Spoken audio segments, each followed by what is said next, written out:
Okay, here's the current status of the fence around Ballard Printing and Publishing. So I've got all the framing in.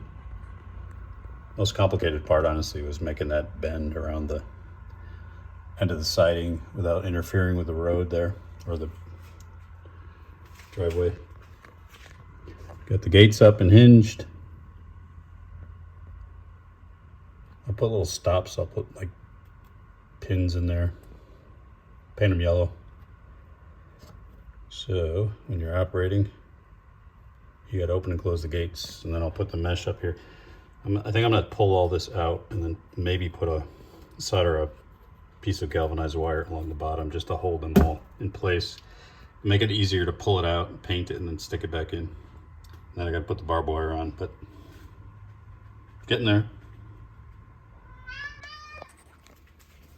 Need help?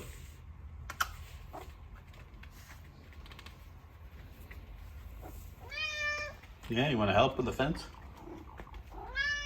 Yeah.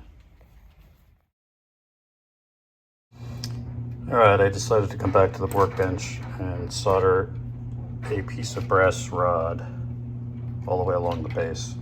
That way it gives it some structural integrity. It's a lot easier to work with, and this way I can paint it off layout and then put it on the layout, assembled.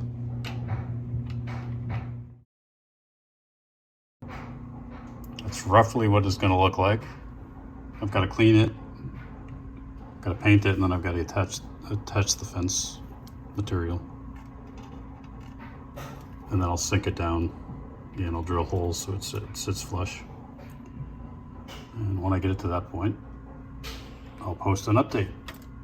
The biggest bear was getting around this angle here, so that I was around the back of the bumper, and the coupler of that car didn't poke through the fence, but I was also clear of this parking space for the food plant. So there it is. Chain link fence. Update coming soon. Please like and subscribe.